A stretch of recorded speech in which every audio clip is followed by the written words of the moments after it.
কচুর শাক রান্না একদম রেডি। এবার আমি নামিয়ে নেব। কত সুন্দর হয়েছে দেখুন।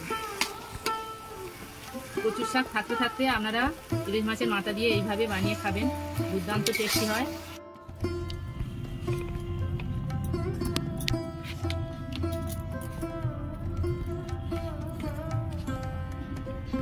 নমস্কার বন্ধুরা, শকুন্তলা ভিলেজ ফুডে আপনাদের সবাইকে স্বাগত জানিয়ে আজ আমি আপনাদের সাথে শেয়ার করব ইলিশ মাছের মাথা দিয়ে কচুর শাক।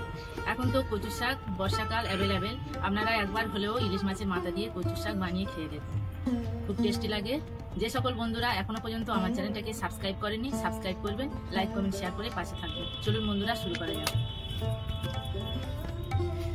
কচুর শাক বানানোর জন্য যা যা উপকরণ লাগে আমি আপনাদের দেখিয়ে দিচ্ছি। এখানে কচুর শাক আমি এইভাবে পরিষ্কার করে কেটে নিয়েছি। দুটো ইলিশ মাছের মাথা,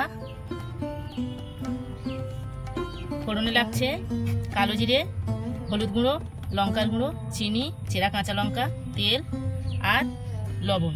প্রথম থেকে শেষ পর্যন্ত ভিডিওটা দেখার জন্য আপনাদের অনুরোধ রইল। নুন ধরিয়ে নিয়ে কড়া বসিয়ে দিয়েছি। এবার আমি কচুর ডাঁটাগুলো ভালো করে সিদ্ধ করে নেব। লবণ দেব, অল্প একটু হলুদ গুঁড়ো দেবো, দিয়ে আমি ভালো করে সিদ্ধ করে নেব।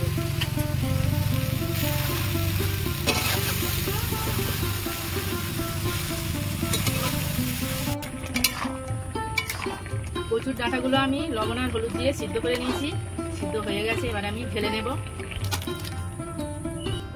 কড়া গরম হয়ে গেছে, আমি সরিষার তেল দেব। তেল গরম হয়ে গেছে, মাছের মাথাগুলো আমি ভেজে নেব।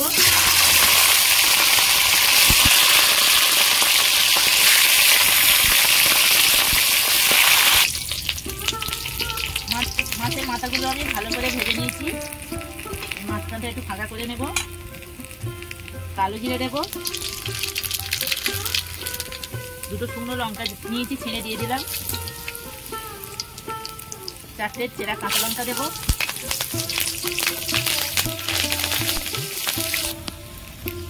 এবার আমি হলুদ গুঁড়ো দেব,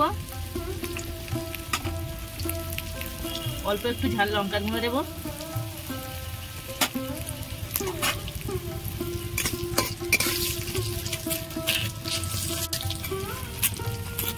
মাছের মাথাগুলো একটু ভেঙে দেব।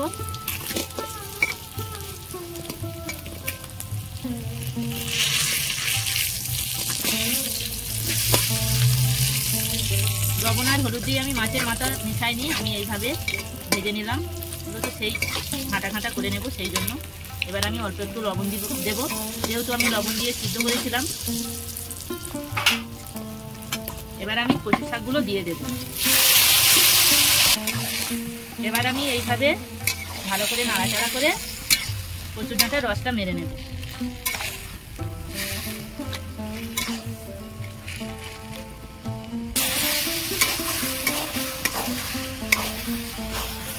কচুর শাক ভালো করে আমি রস মেরে নিয়েছি।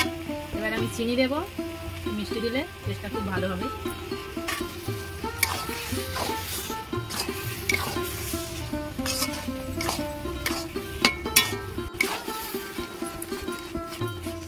কচুর শাক রান্না একদম রেডি। এবার আমি নামিয়ে নেব। কত সুন্দর হয়েছে দেখুন। কচুর শাক থাকতে থাকতে আপনারা ইলিশ মাছের মাথা দিয়ে এইভাবে বানিয়ে খাবেন, দুর্দান্ত টেস্টি হয়। দেখুন বন্ধুরা, ইলিশ মাছের মাথা দিয়ে কচুর শাক রান্না একদম রেডি। কত সুন্দর হয়েছে দেখুন। আপনারা একবার হলেও এই কচুর শাক ইলিশ মাছের মাথা দিয়ে বানিয়ে খেয়ে দেখুন। আমার এই ইলিশ মাছের মাথা দিয়ে কচুর শাক রান্নার রেসিপি আপনাদের কেমন লেগেছে কমেন্টে জানাবেন, লাইক করবেন, বন্ধুদের সাথে প্রচুর প্রচুর শেয়ার করবেন। প্রতিদিন নিত্য নতুন রেসিপি পাওয়ার জন্য আমার চ্যানেলটাকে সাবস্ক্রাইব করবেন। আপনারা ভালো থাকবেন, সুস্থ থাকবেন। দেখা হচ্ছে পরের ভিডিওতে। ধন্যবাদ।